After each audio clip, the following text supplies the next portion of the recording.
Welcome to the Master Your Mix podcast, helping engineers, producers, and artists create professional recordings and mixes, even from home. I'm your host, Mike and Davina. Let's get started.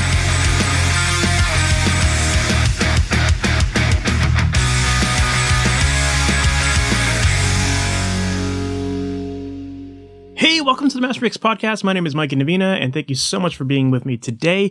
Today, my guest is Stephen DeAcutis, and if you're not familiar with Stephen, Stephen is a mixer, producer, and engineer based out of New Jersey who has worked with so many great artists such as Vanilla Fudge, Gladys Knight, Corey Glover, Cyndi Lauper, and a whole bunch more. And in this conversation, we have a really cool chat about working with analog gear. And Stephen definitely is primarily an analog guy, but we talk about working with restrictions, which is definitely something that analog gear sometimes can put on you.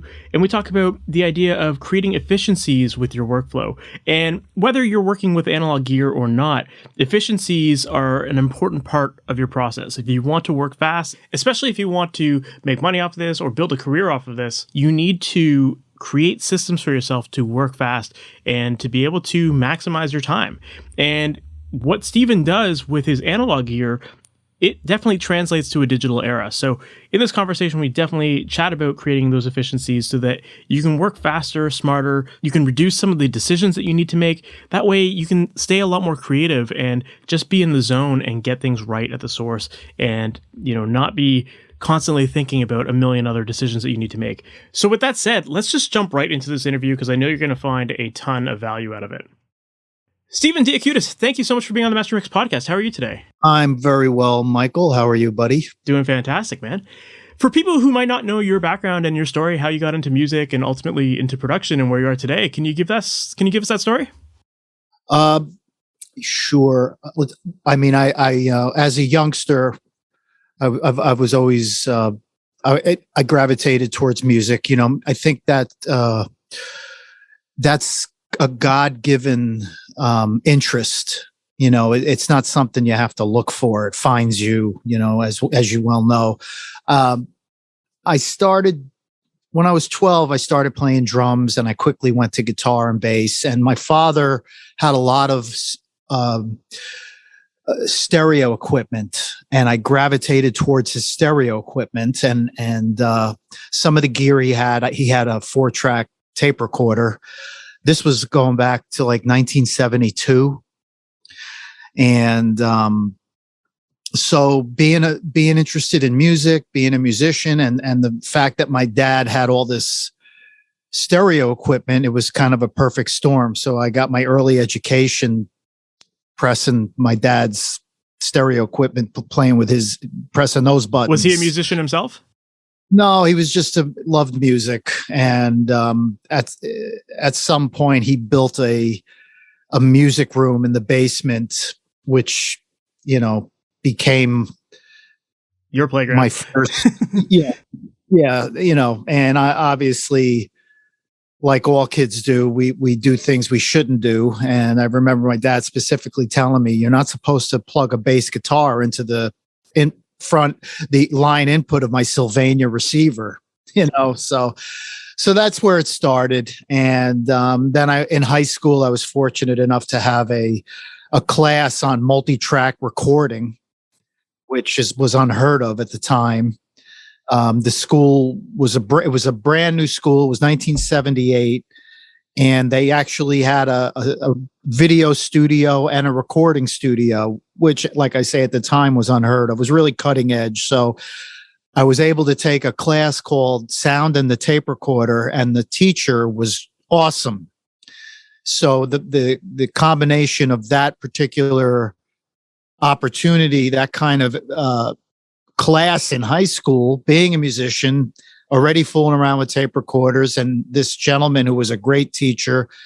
This was a really important time for me in terms of learning the craft.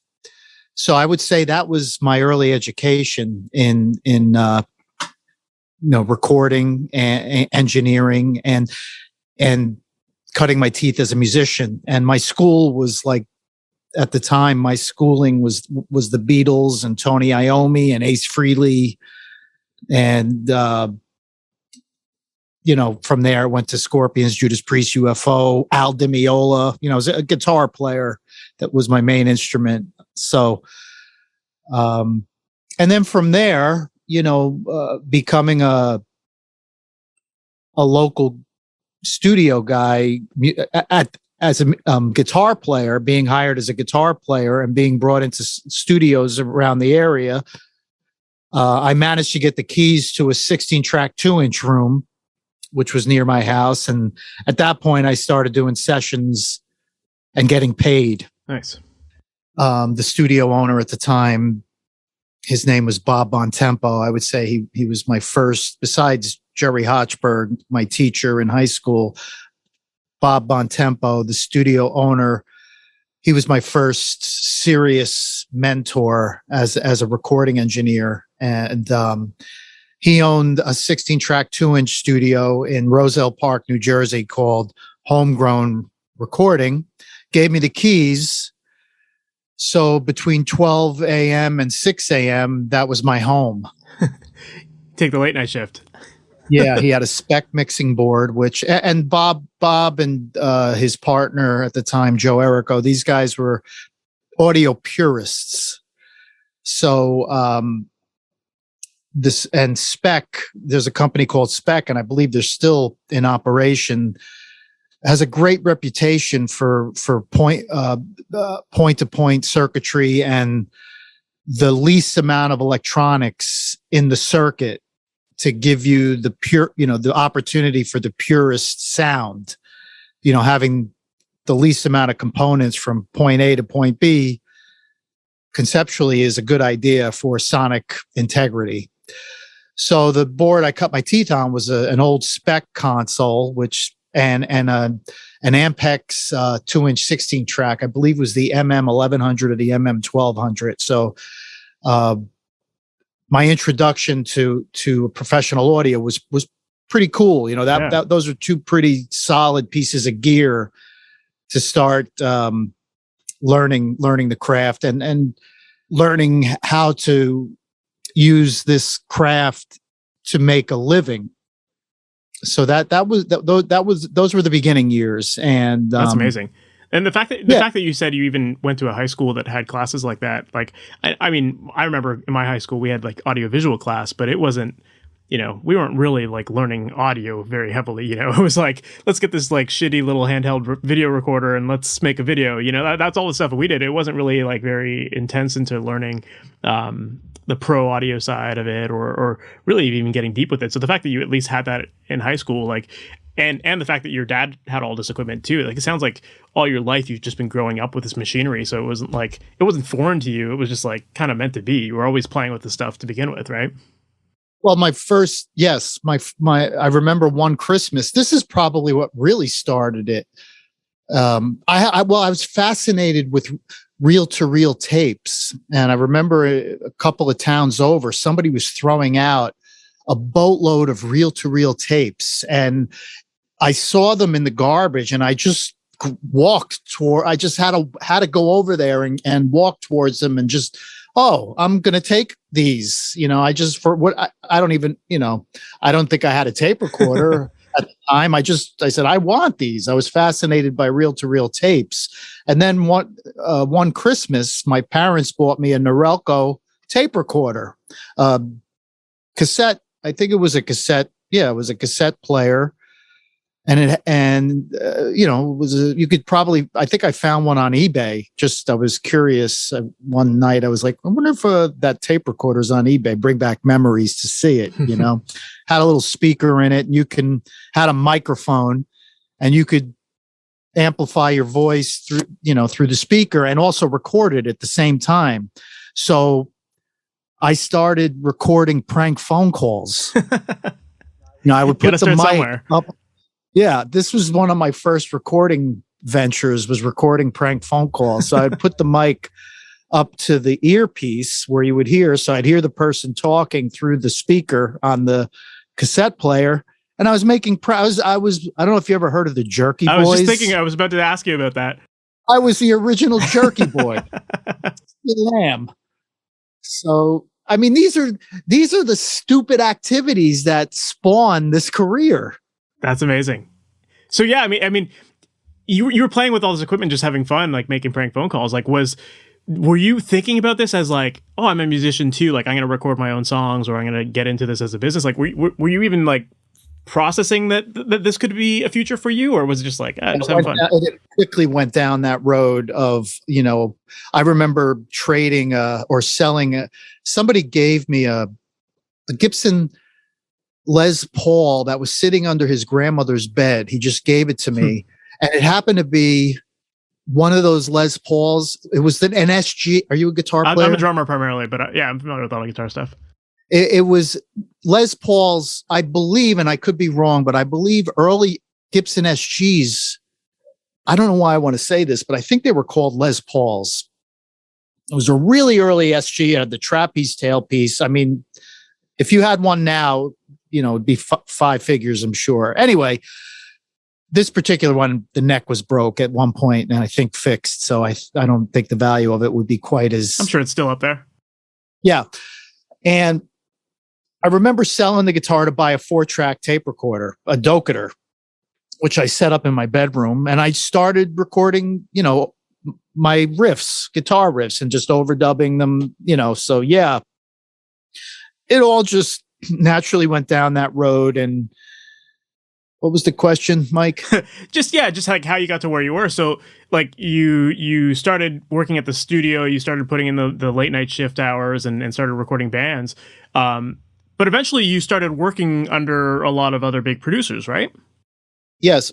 I answered an ad in the local musicians newspaper. It's called the Aquarian. It was a Jersey paper, and it was like a musicians wanted kind of.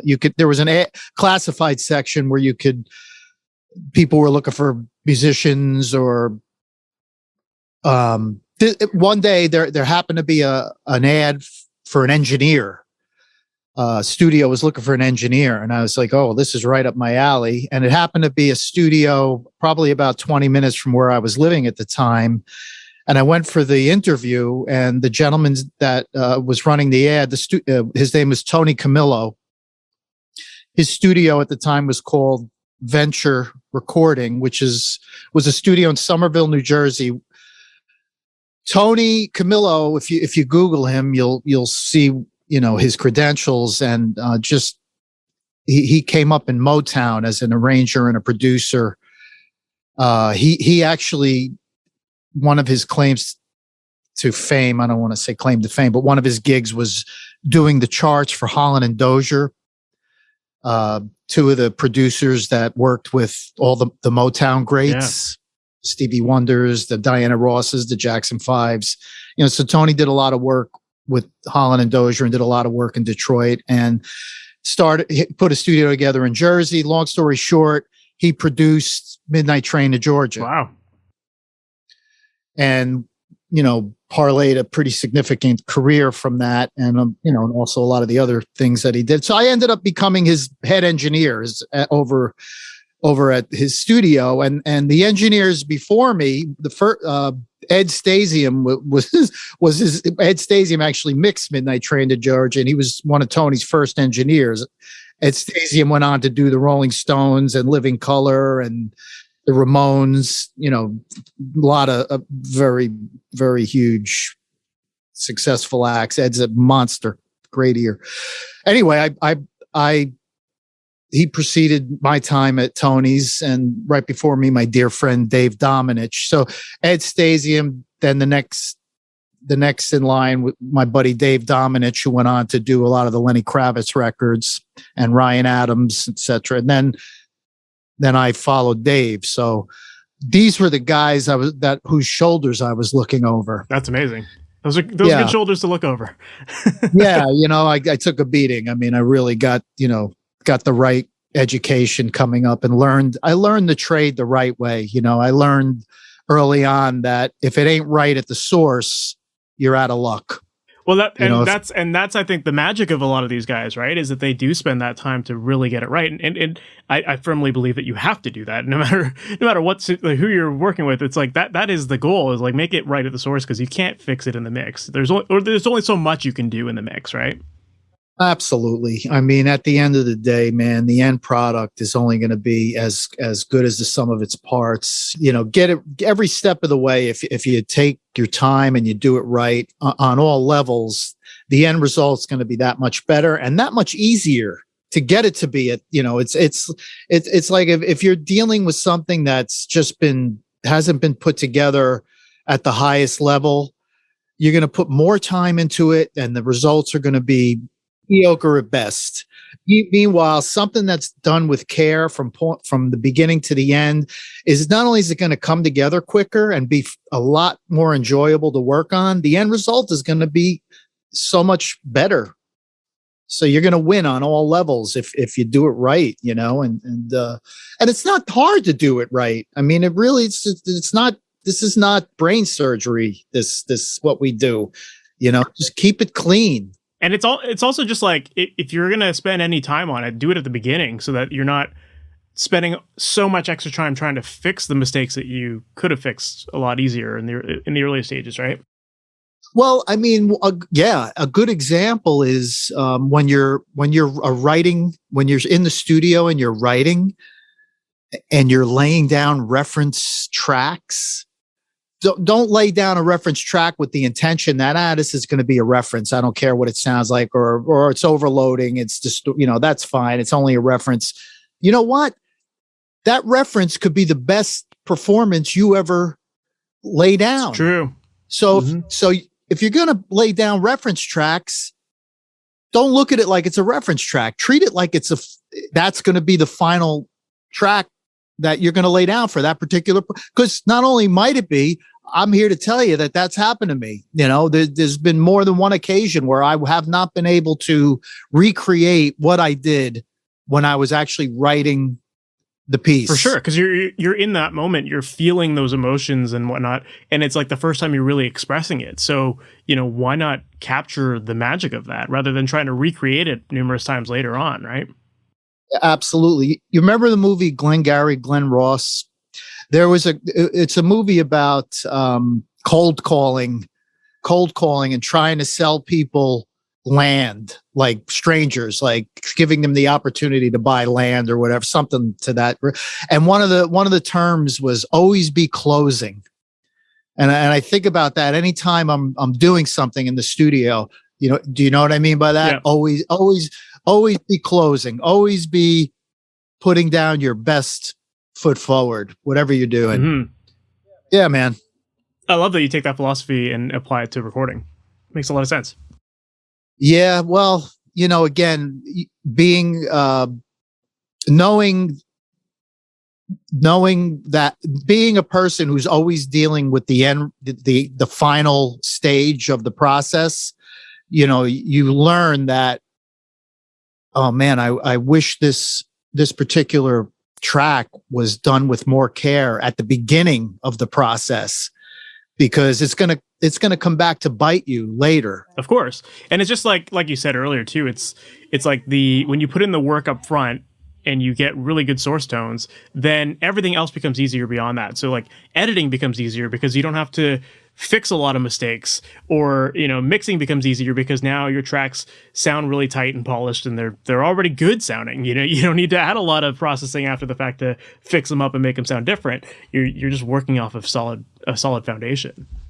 Yeah. And the joy of getting a multi-track session recorded by monster producers and engineers and musicians, the joy of getting a session like that and bringing it up on the console and stemming it out without doing anything, and hearing that level of work, it's such a wonderful moment in time for a mixer. Yeah. Whereas, if you get a session and you pull it up and you're like, okay, this is going to take a lot of work. I need to work in this area. I need to do, it's just, which is fine. That's what we're hired to do. That's why we get hired to do this, because we make all of our assignments sound great. That's the job. but it's really nice to get a session that's just really well done, and you just pull up the tracks, and you're like, oh man, this is going to be wow. I don't have to do much here. I hope I don't screw this up. Yeah, of course. I remember one of my early mentors, Jack Richardson, saying, he's like, the goal is to make a meter stick bridge. And by that, he meant you could take a meter stick across the faders on the console and just pull them all up. And he's like, if you can get that so that like you don't have to touch anything and it all sounds good, then you've done your job, right? Like he was like, just focus on everything like early on so you get the sounds dialed in, and you shouldn't have to mess with it much. But that's a challenge. It's not always as easy to do that, but taking it from that approach of like, just try to make your life a lot easier down the road, like that, it makes things work so much better in the end. Now I think you can get any multi-track recording you want now, right? A buddy of mine, I was at his studio a while ago, and he pulled up Killer Queen on his console. He spread it out on the console, and the thing was mixing itself as he was pulling up the stems, because I mean, it was, I don't know, I can't say when they mixed that, if everything was already stemmed and subgrouped, or if it was, how the tracks he was pulling up were already mixed, it was like the sound of the background vocals came up on 2 tracks. It was already stemmed out. It wasn't like, 24 tracks of Queen. But my point was, the concept of stems. Stems is the new lingo in modern day recording is stems. We invented stems back in the day when we were working with 4-track and 8-track and 16-track tape decks. We spent most of our lives doing subgroups and creating what is now called stems. Yeah, you had no choice. Us old dudes, we invented stems. That whole concept of stems was a necessity back in the day. We would have a multi-track, a 16-track multi-track, and we can only use 15 tracks because we had to put the code on the last track, or even 14 tracks, because sometimes you had to leave a track in between the SMPTE code or the MIDI code or whatever code you were using at the time. Leave it. Track 16 would have the code. Track 15 would have the crosstalk. So you couldn't put anything on track 15 because it would disturb track 16 and throw the code off to whatever synchronizer it was going to. So you'd have 14 tracks.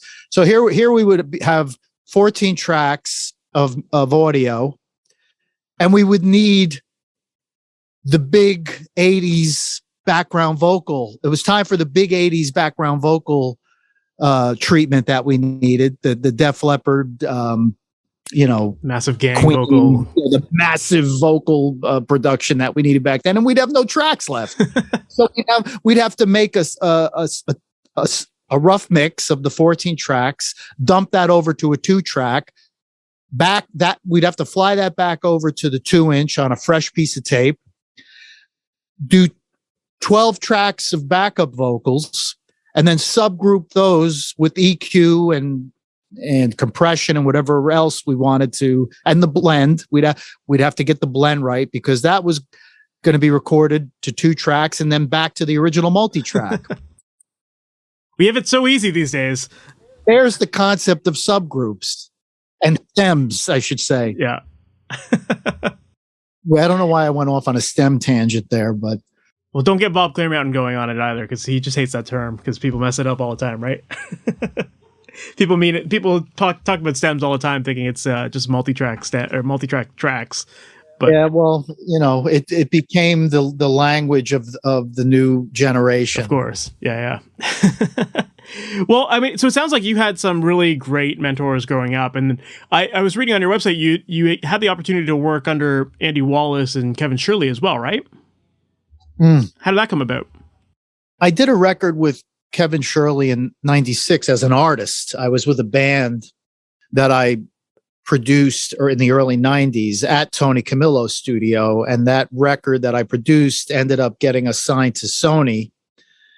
under John Kolodner, was our A&R. And at the time, Kevin Shirley had just come off the Silverchair success. And I'm not sure exactly how he became friends with John Kolodner, but John at the time was giving Kevin a lot of the Sony work. And John happened to assign Kevin to our record. And so I spent a good 3 or 4 months at Rumbo Recording in Canoga Park, Captain and Tennille's studio, where they did Appetite for Destruction. Cool. And yeah, we did a great rock record there. That's amazing. I was, I was a guitar player. You were in the band at that time. But, being an engineer, and learned so much from Kevin. I'll never forget, after the first day of tracking, walking into the control room, listening to the playback that he had set up. I'll never forget getting pummeled from his, he has a great ear, just great. So yeah. And Kevin really, I was never, back in the day, I was always fascinated by samples and how samples were utilized in the 80s, and how well the guys were implementing those samples at that time, because it was, anytime I tried to fool around with drum replacing or samples back then, I just remember having such a difficult time with flamming and phase issues. And I was always really respected the way, like those Kiss records, some of those, those 80s recordings, the way they really perfected getting those samples to work and getting the drums to sound huge, but not, they sounded huge, but they sounded great. They did it really well. Mm-hmm. It wasn't like you listen to it and go, man, something just doesn't sound right.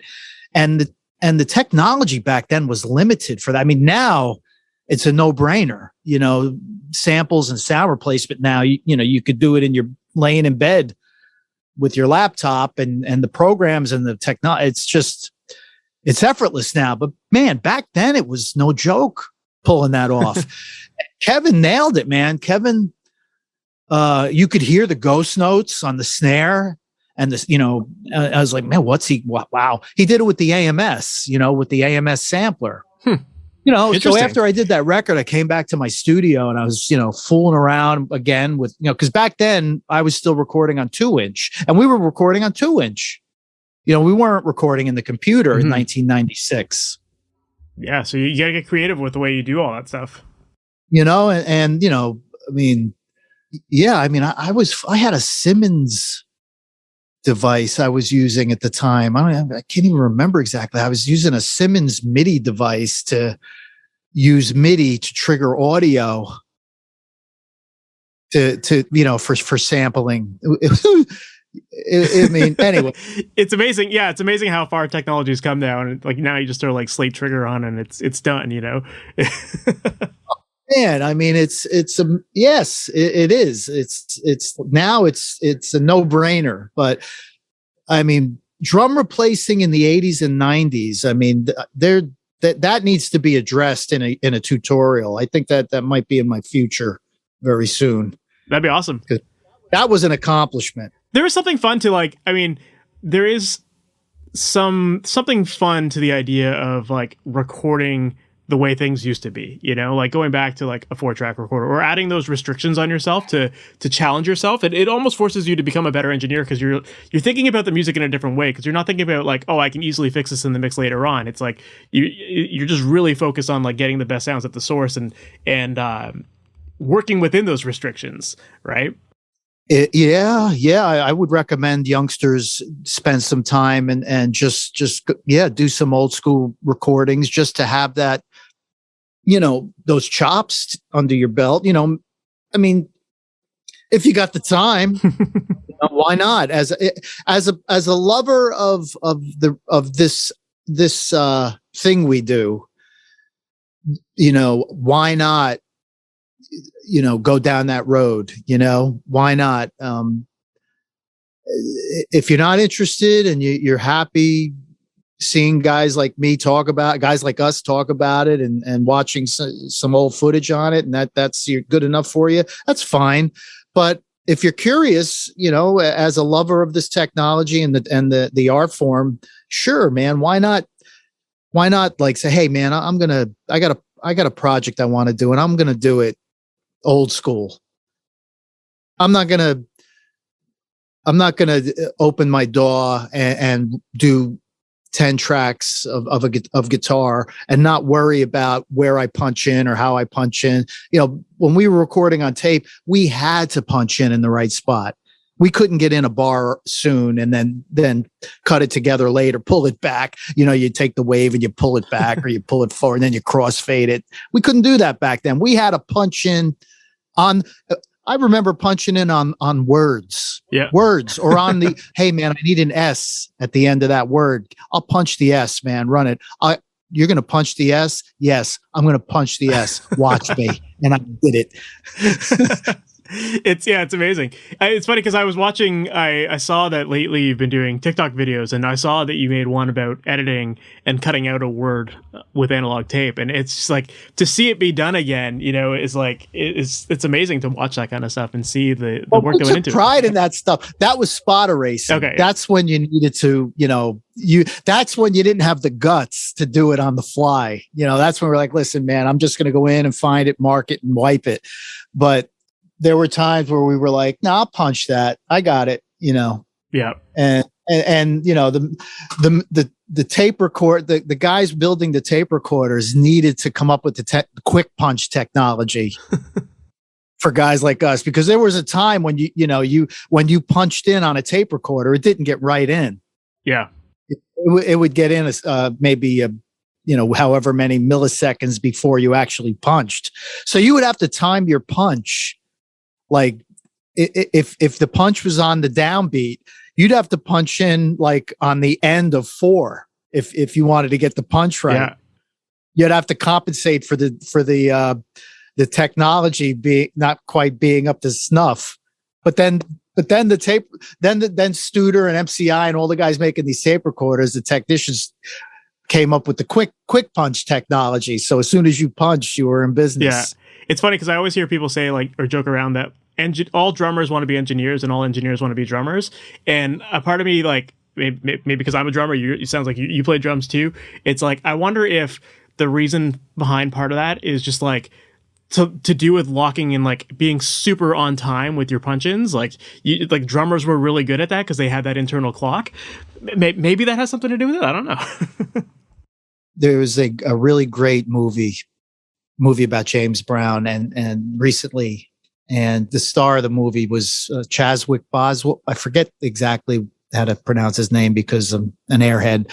What a wonderful actor and what a wonderful job he did as James Brown. Anyway, there was a part in the movie where they were rehearsing and James Brown had referenced all the instruments as drums.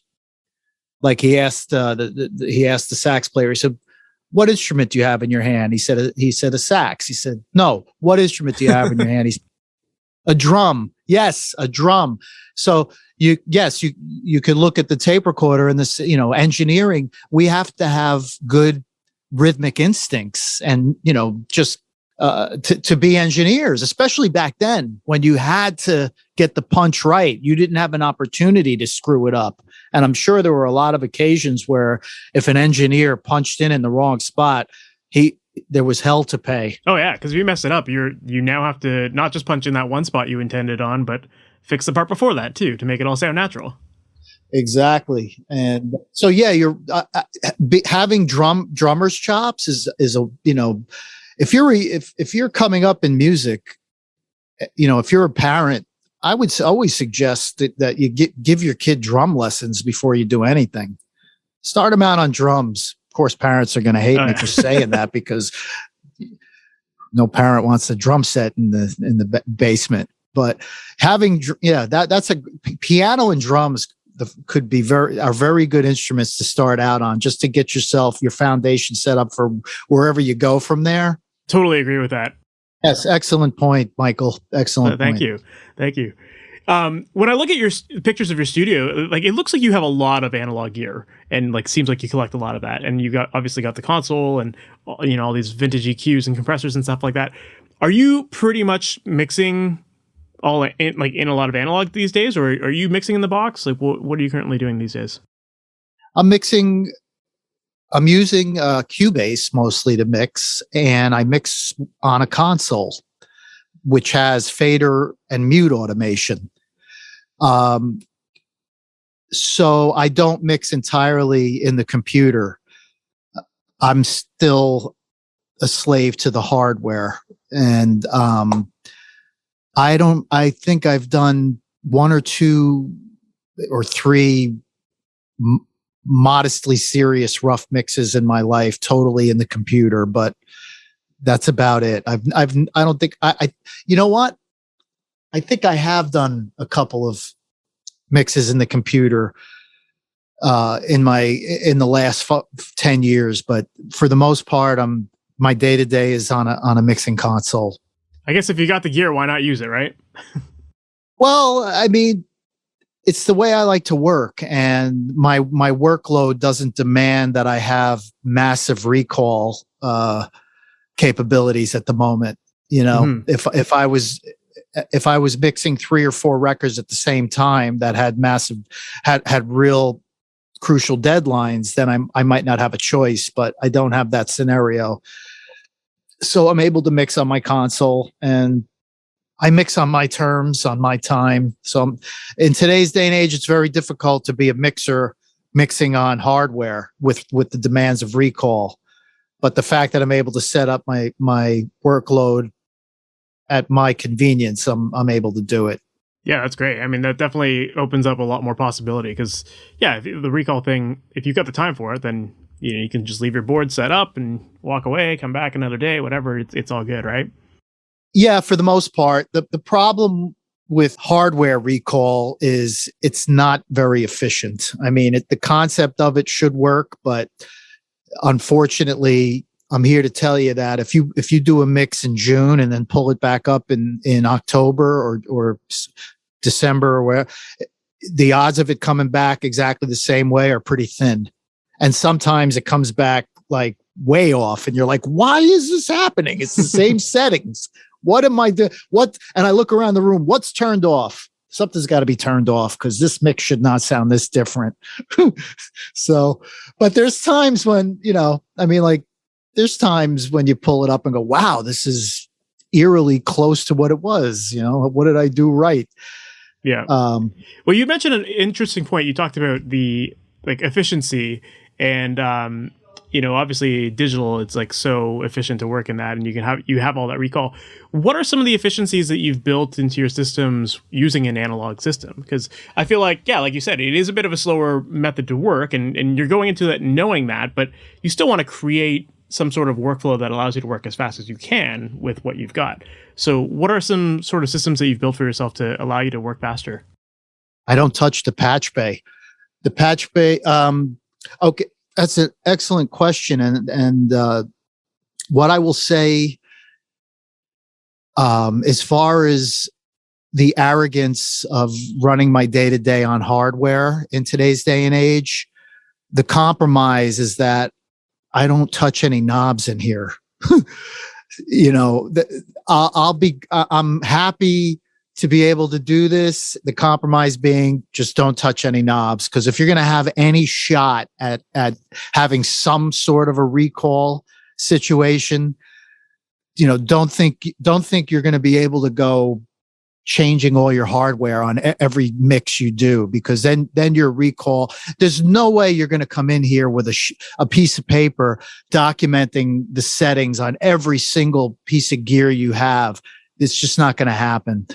So for the most part, I just leave my hardware set up the way it is, and 90% of my changes happen in the box.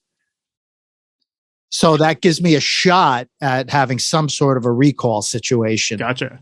So as far as leaving your gear untouched, like again, when I look at your pictures of your studio, you've got all these compressors and EQ units and stuff like that. And like, I think most people listening to this would be like, oh, I want to play with this and like, adjust the attack settings or whatever on the compressor.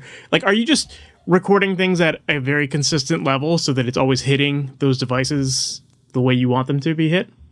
That's exactly the case. And I'll even go, I'll go one further.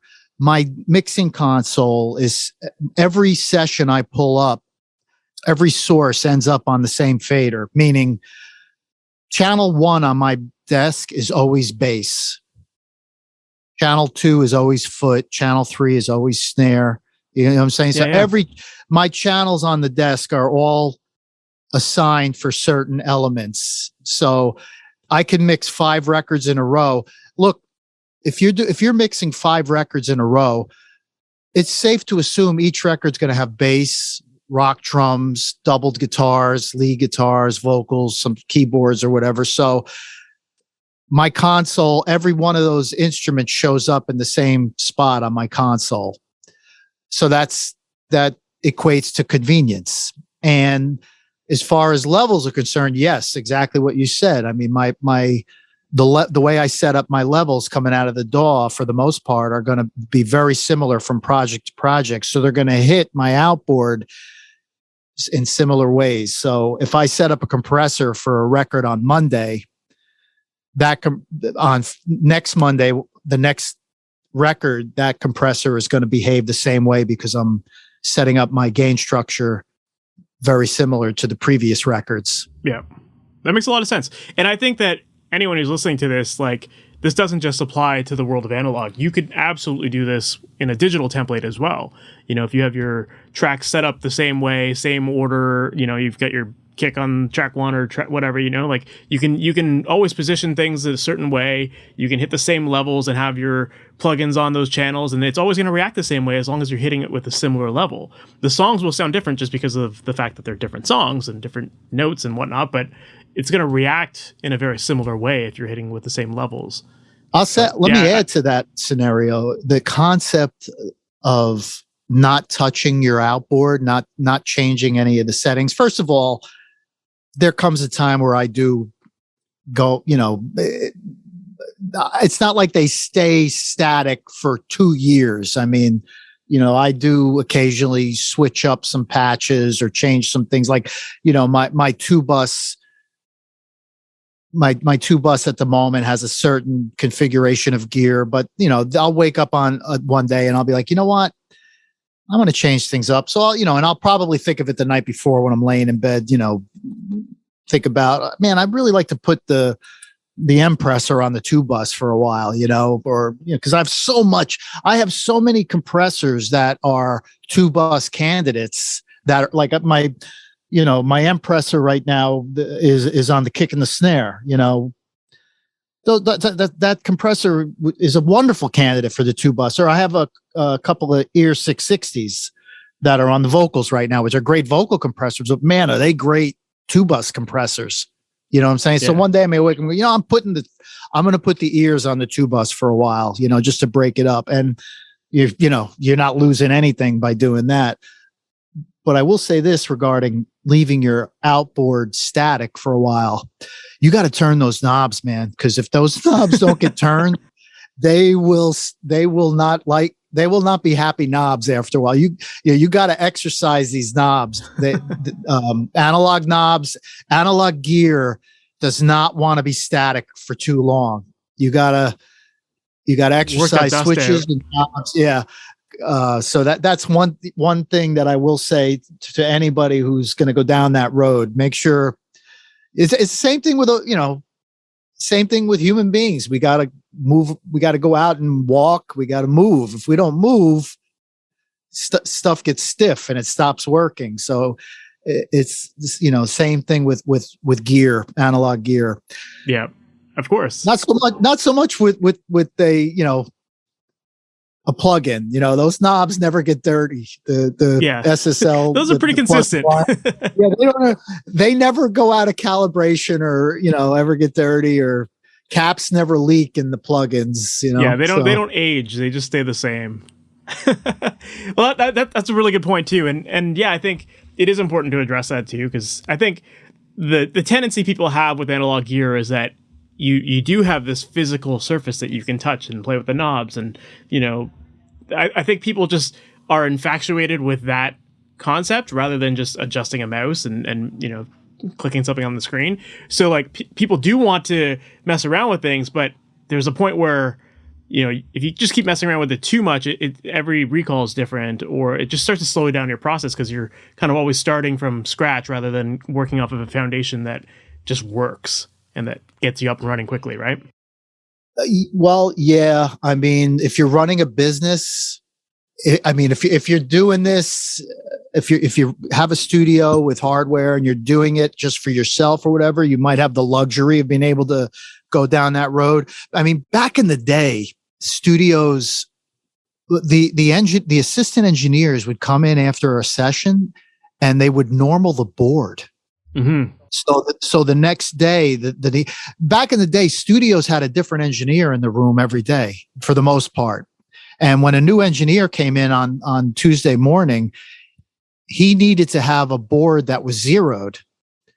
He wasn't going to come in and work on a board that was set up for the previous session. Mm-hmm. So at 2 a.m, 3 a.m, after a 12-hour session, the assistant engineer came in with a piece of paper, documented the settings on all the gear, and then zeroed out the board. It was like a 2-hour process. Imagine. Yeah. That's how things happened back then. You zeroed out the board. This is why budgets were a lot bigger back in the day, because you had to factor in all of the time. Whereas now everyone just wants it quick, right? So you pay less money for it, I guess.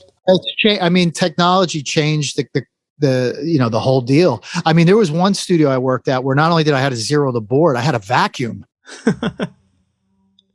Well, hey, you gotta make your studio a nice, clean place that people are comfortable in, and that's important too.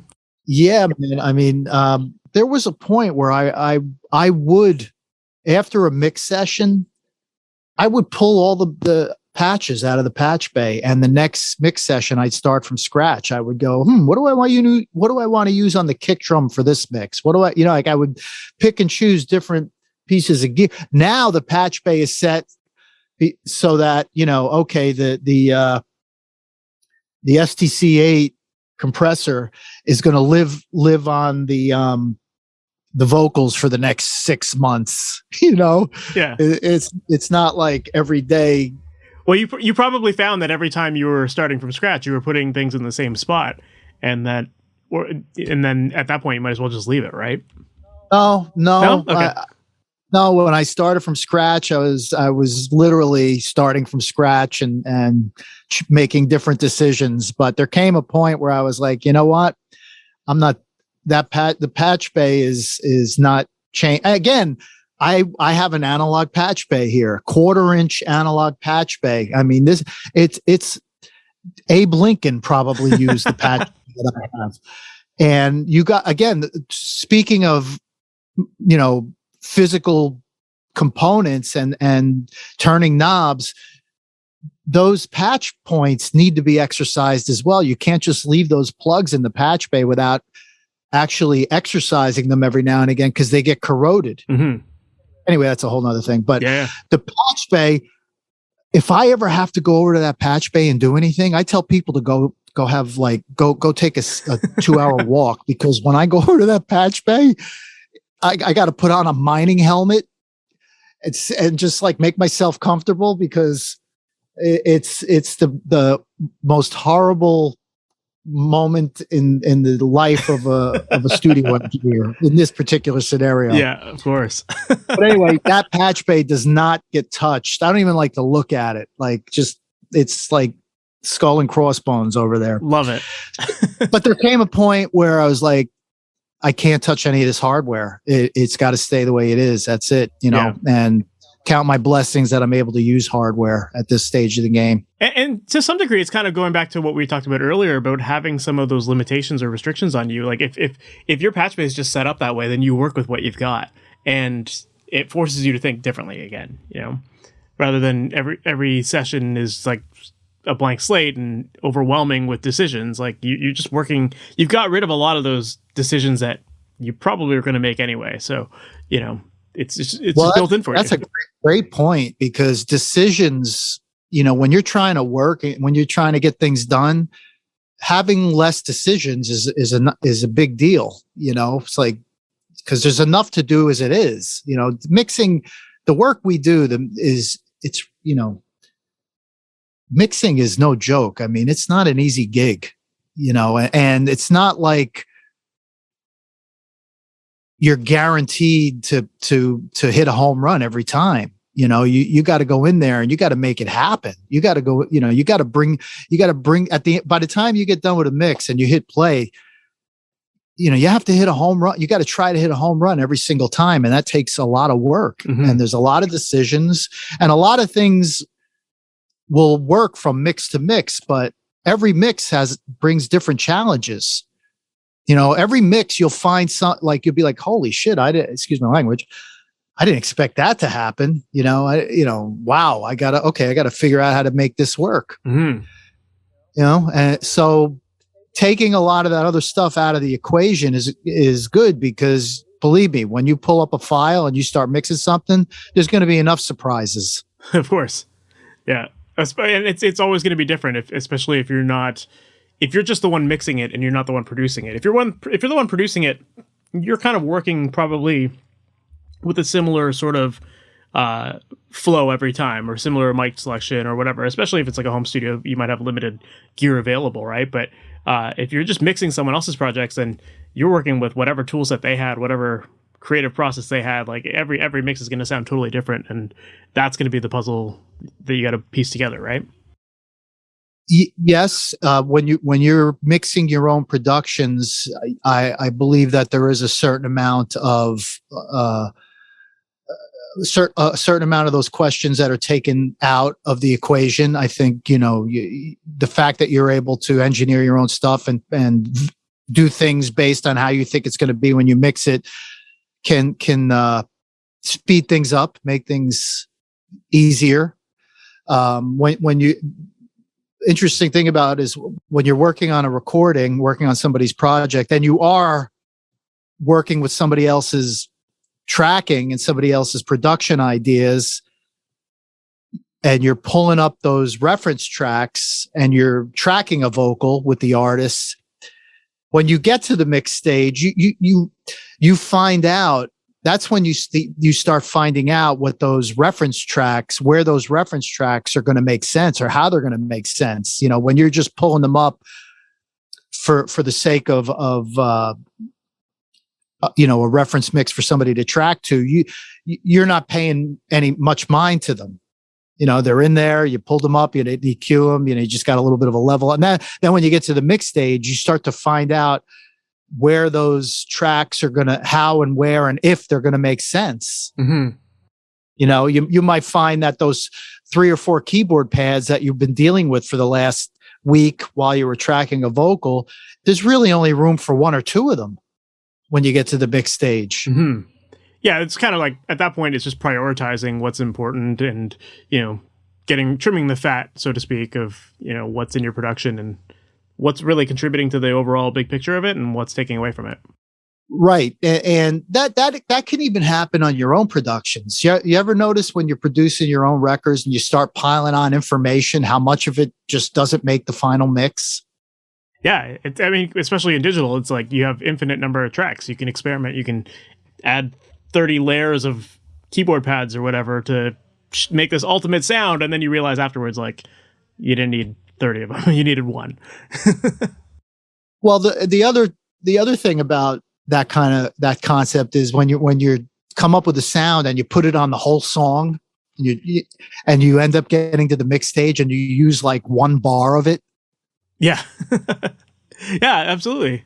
But that 1 bar was worth the 2 hours you just spent tracking it on the whole song. It goes, oh man, that sound is great. You get to the mix stage, you're like, oh, it only works here for literally 2 seconds, but it was worth it. Yep.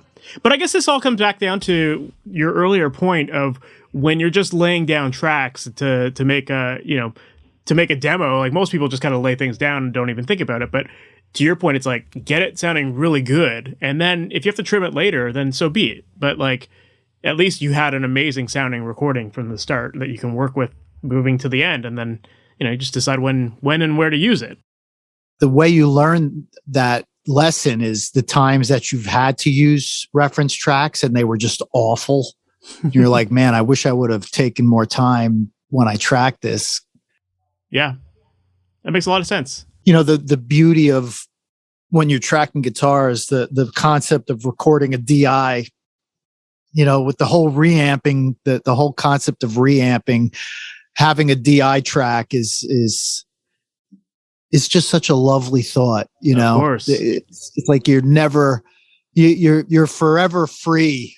It's like, and I happen to have a building full of guitar amps here. So if I've had sessions sent to me with guitar tracks that probably are not the best sounding guitar tracks for the situation. And if I just had a DI, Yeah, no, that's a good point. Like, just sometimes these tools that we use in the recording process, we don't hear them in the final records that we listen to, but we make these decisions to track with a DI, for example, as this like safety net tool or something that helps us in editing.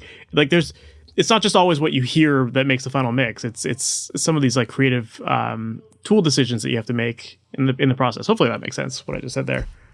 Well, the concept of DI recording, it's also has to do with the situation and whether or not, your intention is to send it to a specific studio to have them reamp there's guys that just reamp. There's guys that specialize in just reamping, and not to mention, if you're in a situation where there's just not a good rig to cut through, but the beauty of having the to be able to have that option to just lay down a DI and then later have somebody put it through a diesel, with a full stack of mics, and it's a wonderful thing. Yeah, of course, I 100% agree with that.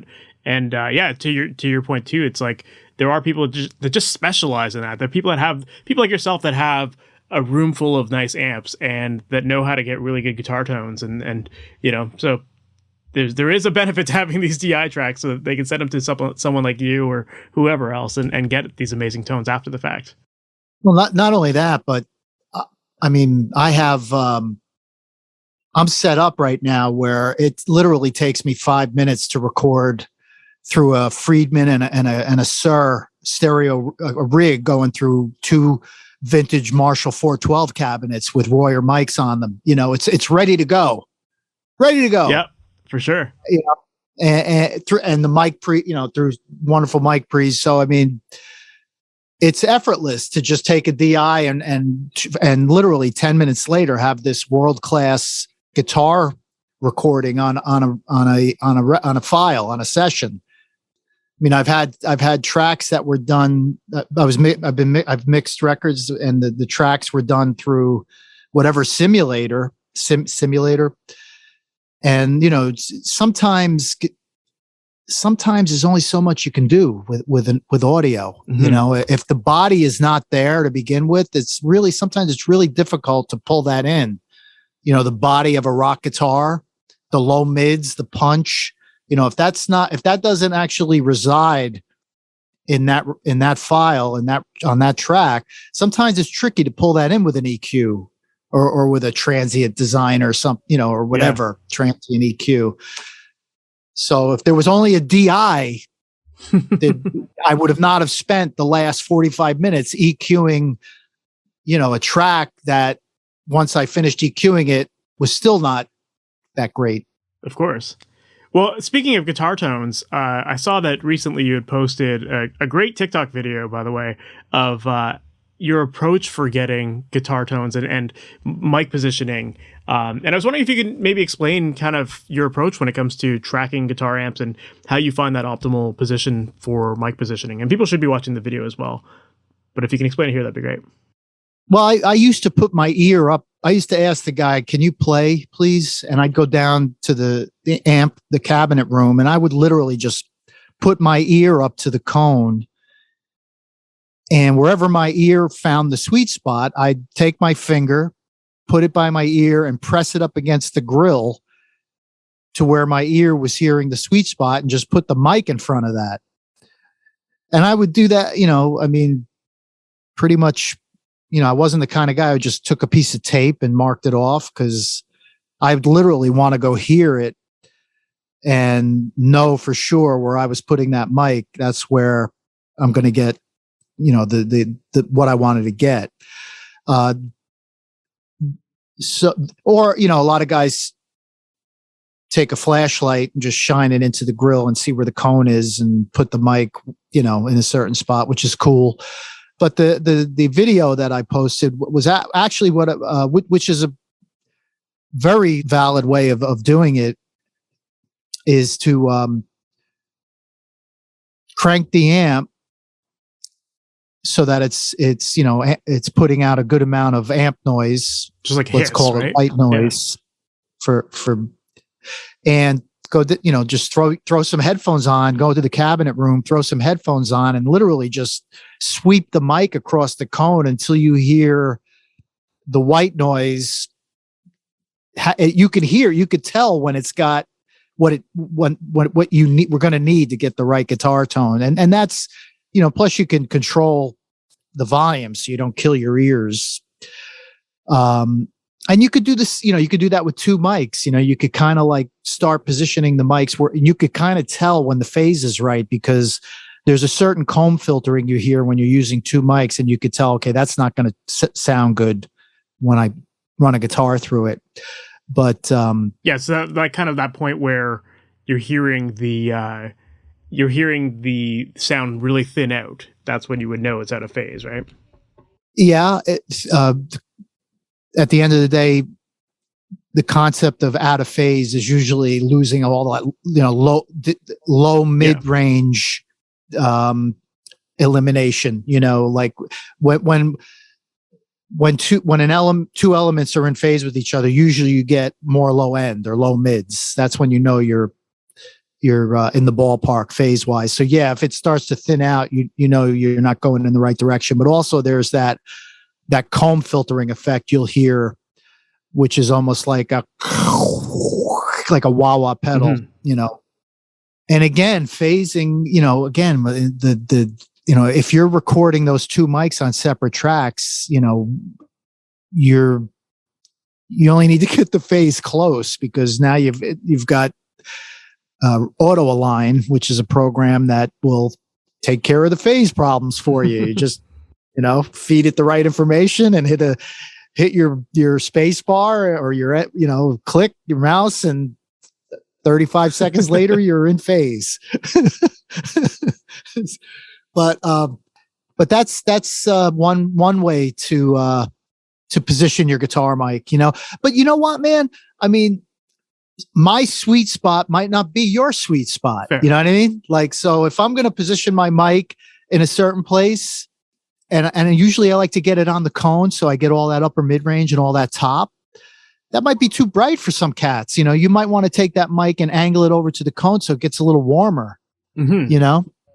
That's a great point. I think that's a great point, because I think people, especially early on when they're first getting into audio engineering, it's almost like a lot of people think there's like one way to do everything, and there certainly isn't. There's your creative vision is always the most important thing. And if you want your guitars to sound dark, then make them sound dark.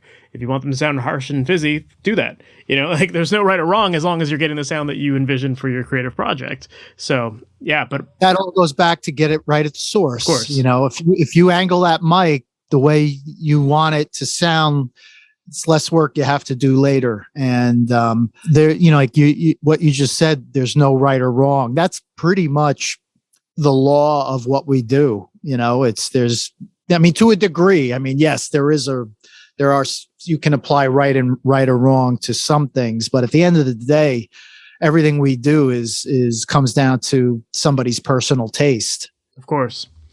If my idea of a good guitar sound with two mics being in phase, somebody else might be appalled by it and be like, I liked it better when it was out of phase, so. Yeah, that's a good point. Some people might like that sound. Well, I think that's a great spot to wrap up. It kind of brings it all full circle.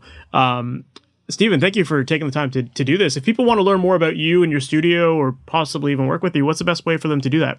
I do have a website. It's soundspa.net. That's soundspa, S-P-A, okay. .net.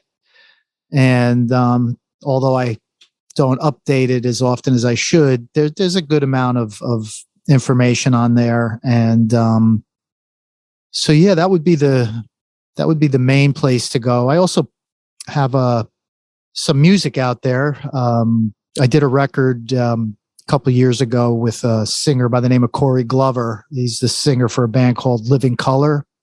You might have heard of a song called Cult of Personality. I did a record with Corey that I'm real proud of. It's called Torn from the Pages. And anybody here listening to this, if you have a minute to check that out, I have a couple videos on YouTube with Corey. One song is called Final Resting Place, and the other one is called Your Time Has Run Out. So there's a couple pieces of work that I'm real proud of if you want to take a look at that. And I got my, these days I've been doing a lot of TikTok videos. I've really found the enjoyment in making these short tutorials, and the fact that you can only do either 15-second, 1 minute, or 3-minute videos. I usually try to keep the videos to 1 minute. It's really nice to learn how to get a lot of information into that 1 minute or 1.5 minute span of time, So I've learned how to cut through a lot of the fat to get the point across. So, yeah, if you go to TikTok at Stephen DeAcutis in the TikTok world, there's quite a few videos on there. I also have a YouTube channel, but I haven't quite got that caught up to all the content I have on TikTok. Yeah, but the TikTok videos look amazing, man. Like from what I saw of them, it's like you said, it's like right to the point. You're getting some solid information, and also the fact that you do have so much analog gear, I think, kind of gives people a difference in perspective as well. It's not just staring at a computer screen. So there's definitely lots of cool techniques to pick up on. And I do, when I do the TikTok videos, I run the audio right through the Neve, or everything is as you would hear it if you were in the studio. So if you throw on a set of headphones, or if you play those TikTok videos through your monitors, you're going to hear what I'm hearing in my studio, and you're going to hear the Neve, and you're going to hear the MCI and all the hard, you'll hear the Shadow Hills mastering compressor, the hardware, just by watching a TikTok video. Unheard of. That's awesome. Well, Stephen, thank you so much for taking the time to do this. I really do appreciate it. I appreciate it, man. I had a good time talking. I hope I didn't talk too much. No, it's all good, man. So that was my interview with Stephen DeAcutis, and I love his philosophies on how he approaches his sessions and how he gets things right at the source and how he takes the time up front and how he likes to reduce the number of decisions that he has to make by building efficiencies within his workflow. And I think a lot of this stuff definitely applies in a digital era. And, like we were talking about in the interview, things as little as where you position your tracks, or what compressors you're going to have on your snare track, or what levels are you going to hit. These are things that when you establish them early and you just build them into your routine, it makes your process go a lot faster, and you're not as overwhelmed by all of the decisions that you have to make. So yeah, I just love Stephen's approach to all of this, and I think that it's definitely very relevant, and I highly encourage you to analyze your own processes and see where you can make efficiencies for yourself.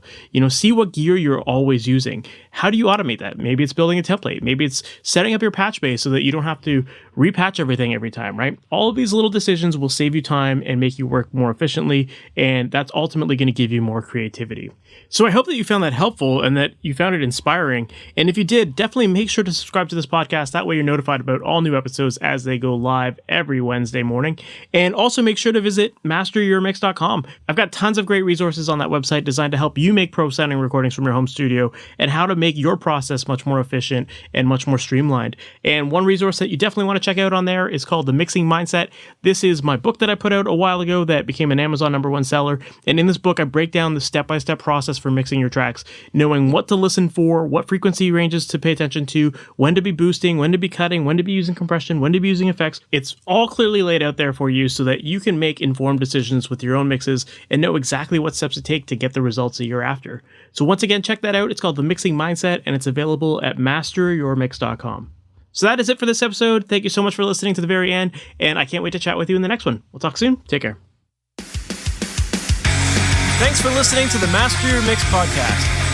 To have your questions answered, submit your questions to questions@masteryourmix.com.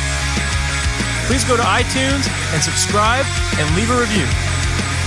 And for more information on how you can improve your mixes, visit MasterYourMix.com.